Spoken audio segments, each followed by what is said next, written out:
generally, when you carry out that many airstrikes in such a short amount of time, I think it's inevitable that some people will be killed. But for Israel, the bigger picture is that Assad has apparently chemical weapons still residing in Syria.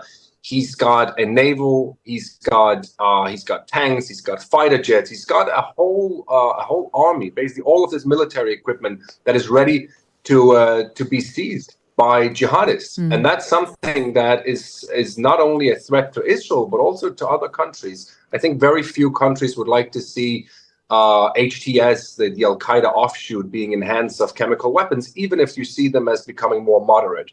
Reuters is usually considered to be a reliable source, and the news agency says that Israeli forces have now reached a position just 16 miles from Damascus. They say it has that information from 2 regional security sources and 1 Syrian security source.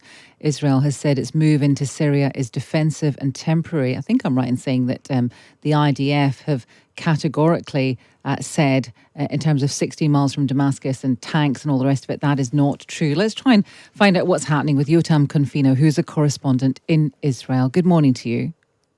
Good morning. What is the IDF saying about this report? So the IDF has come out quick to deny this report. Obviously, they know what it looks like when reports circulate about Israeli tanks being just 16 miles of Damascus. Whether it's true or not, we're still yet to find out, but the IDF has been out and categorically denied it.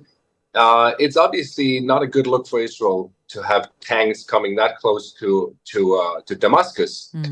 Israel is already being criticized, at least by Egypt and Jordan and other regional countries, for taking control of the buffer zone separating Israel from Syria, and also taking control of the Syrian side of Mount Hermon, which is also north of the Golan Heights. So there's a lot of scrutiny right now around Israel and what it's doing, how it's maneuvering, and definitely having tanks relatively deep into Syrian territory is something that is seen as controversial in the region. And the non-Damascus stuff, the Golan Heights and Mount Hermon, is that you can understand? You can argue, you can understand why Israel is doing that to create a buffer zone. But we heard from at least one expert saying that this is in contravention of international law. Well, it depends on how you interpret international law here. Obviously, Israel will argue that the 1974 agreement between Hafez al-Assad, Bashar al-Assad's father, and Israel, which more or less ended the Yom Kippur War in 1973 and created this buffer zone, that is null and void because the Assad regime does no longer exist. So for Israel to have a stone like this right next to its border, even if it is seen as occupied, the Golan Heights, that is dangerous because whatever fills that vacuum could be a danger to Israel, especially if it's rebels and jihadists. So Israel is seeing this as an agreement that no longer exists, simply because the entity, the government that made that agreement back then no longer exists. As for Mount Hermon, that's a different issue. I think that's definitely seen as some sort of a land grab by many people. But again, Israel sees this as a strategic and vital point to make sure that it keeps eyes on any sort of extremism coming close to its borders.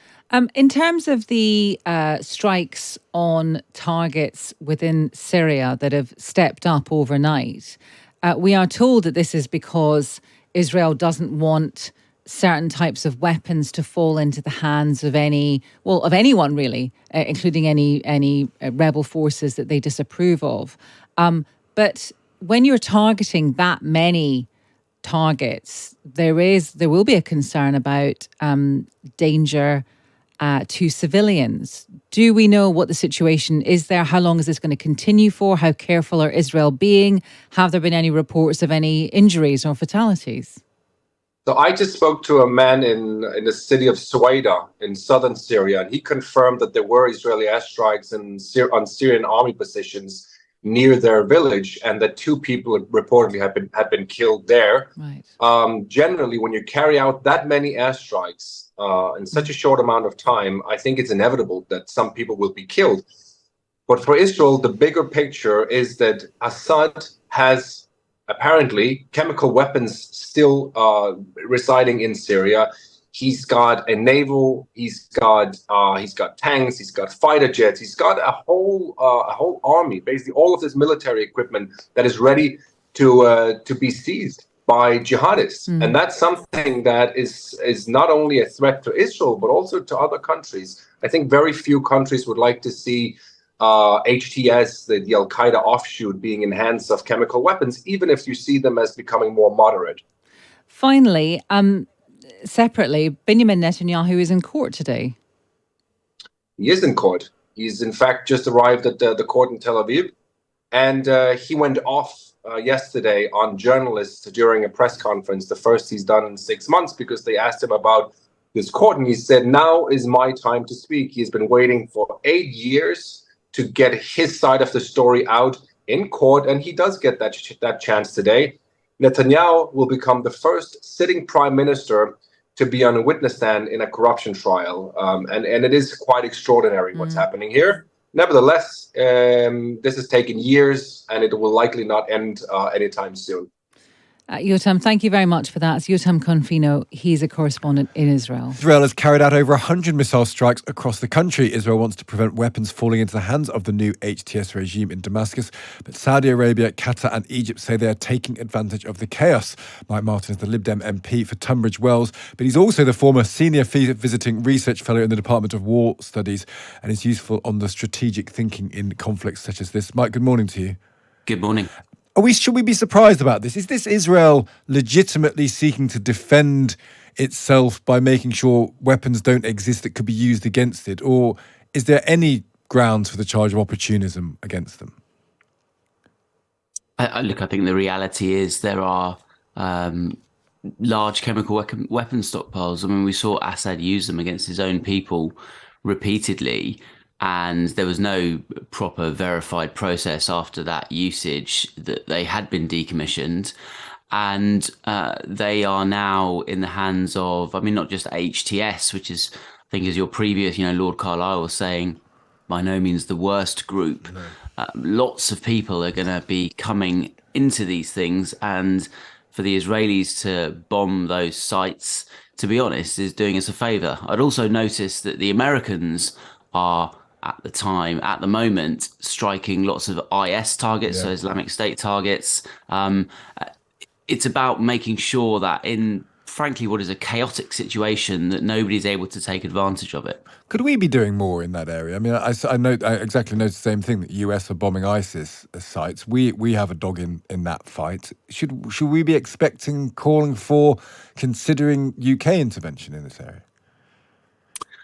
Look, I think the reality of our military at the moment is that if we were to take planes and use them to join the Americans, for example, and bomb IS, we would be taking them from, let's say, for example, air policing in Romania, which is obviously very important with the Ukraine war. And, this is something that we're looking at the Defence Select Committee at the moment, is the UK able to contribute properly to European defence? And we are very, very, very stretched at the moment. So it's a kind of either or. That's interesting, isn't it, itself? And do we just have to concede this point? And some people will welcome this, Mike, that ultimately we are not geared up to be involved in multiple fronts and multiple conflicts.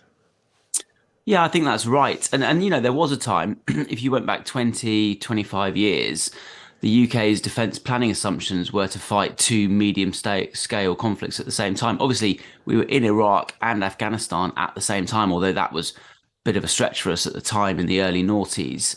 But now those days are long gone, and actually, we've suffered many decades of decreasing defence budgets at a time where the world is getting more and more complex, more and more risky, more and more dangerous, and we are stretched paper thin just to be able to do the very, very basic tasks of working with allies to secure the Euro-Atlantic area. And should we accept that as a virtue, mainly because it's a necessity, and say we are not a global superpower anymore, we don't run the world like we did 100 years ago, we're not the world's policeman, and actually just say that and therefore be happy with a smaller army? Or should we be saying, the world is more dangerous, there could be conflicts popping up all over the place, multiple parts of the world, we need to have more investment?